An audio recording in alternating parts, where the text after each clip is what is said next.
I should like Snuggies instead as a comfort blanket. Instead, I like Lorraine Schwartz, which is a problem. Lily, she has such a strong sense of personal style in this film, like the rings, the mixing of cozy fall color palette. So for Blake and Isabela, as fashion icons yourself, what specific details in Lily's wardrobe helped you find the character most? Well, we share a jacket. What was just, know? that one. Yeah. Oh, and we share a jacket. Yeah. We share a jacket. Yeah, we do. Yeah, Actually, because that's- I'm wearing Atlas's jacket in adulthood. Right. Yeah. Which I is don't kind wear of that an Easter egg. jacket. No, you No. share. You have my the boots, the Your fishnet heels. boots with the crystals. I That's the do one that love we a share. good pair of fish. You wear the fishnets, yeah. Sorry, we're not serious today. Yeah, I mean, honestly, for me, what was really important for the character was that you understood that she was like a walking, talking contradiction, but also she could be all things at once. She could be both strong and vulnerable. She could be both masculine and feminine. She could be artistic and overly expressive and fashion and fabulous, but she could also be like very grounded in utility. So I think that like the expressiveness in her wardrobe, for me, wardrobe is always the way that I enter a character. I'm a very shy person. So if I look a certain way, then I can escape into that. Like, you know, so anyway, like even stuff today, I don't dress like this in real life, but like I'm having to like do interviews and talk. So I'm gonna wear like a crazy pattern and really crazy rings. Rings also are like my comfort blanket. It's just a very expensive comfort blanket. I should like Snuggies instead as a comfort blanket. Instead, I like Lorraine Schwartz, which is a problem. Well, you look fabulous. Thank you. A very powerful song, My Tears Ricochet by Taylor Swift, plays at a very powerful part of this movie. So my question is for you, Blake, why was that the perfect Taylor Swift song to use for that moment in the film? I mean, I actually have to give credit to Sony who cut this trailer. They picked that song of all the songs. Like, you know, we knew we wanted one of her songs, but that was the song that they picked. And you know, we worked like hand in hand on that trailer. And like when it was done and we saw the final product, like before we released it, we were like, this is so special. And it resonated with so many people. And at that point, her music wasn't in the movie yet.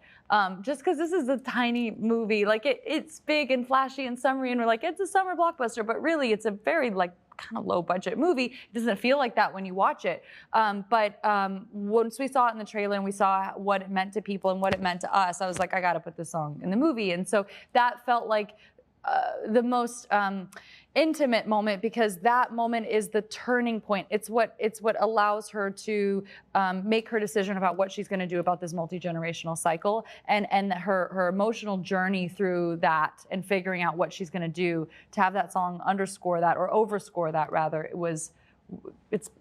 there's nothing could be better. I also sing like at the top of my lungs every time I hear it, which is, don't be in the theater with me watching it. Doing the Eras Tour choreo, like yelling at the time. Yeah, for real. There is a really beautiful conversation between Alyssa and Lily about Ryle towards the end of this film. And we so often see women like being expected to take responsibility for the mistakes made by men in their life. Yeah. And I'm just wondering this question for anybody. What message do you think this movie sends about that? Do you guys want to answer that? Alex? Could you repeat the last one? I'll take it. I think that as women, we are meant to sort of be shapeshifters for the men. Yeah. So if there's a man who's problematic, we can't let people see that. We have to kind of, or maybe it's us, maybe we're the problem. How do we become more charming, more dazzling, how do we change ourselves to make space for this man and his energy? So I think that that's a tricky thing that we do often as women, where we try to feel like, well, I can fix this. So if I can't fix him, I can fix me, or I can revise the history in my head in order to justify this. And so I think that like we expect women to sort of adapt and change a lot, and a man is just like, boys will be boys. Especially and that's with tricky. Family members, because Jenny plays Alyssa, who's Ryle's sister, and like that dynamic of being, I feel like, raised with that kind of personality and like dealing with that and growing up and watching that happen, and then also being your best friend in the film, like that dynamic entirely with just like two women who are both kind of dealing with this in two separate ways is so huge. And I feel like I mean, yeah, both you and Jenny obviously just deliver phenomenal performances, so that so translates so well, you know. Jenny's so beautiful in this movie. Oh my in God, every way. that scene is- Jenny- yeah. I actually wrote this story as a way to kind of get in my mother's shoes because I never really understood as her daughter how she was in a relationship like that, and I wanted to explore it, and I feel like I learned a lot. Like, you know, you don't think that you put any of the blame on the victims, but we absolutely do, and I think we're all guilty of that. Like, why doesn't she just leave? And so writing this for me was very therapeutic. I think it really helped me understand my mother more and helped me understand women in this situation more. So if anything, I hope that people are more empathetic after seeing this. The names in this story are very unique and incredibly iconic. Can you walk us through how you name characters, specifically the ones in this story? Yeah, I usually steal them from readers or people I know in real life.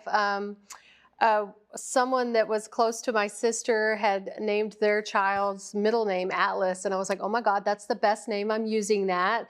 And then with Lily Bloom, it was kind of just came up when I was writing that first chapter when Ryle was kind of making fun of her name because she wanted to be a florist and she was mortified by her name. So I just thought that would be funny and threw that in there.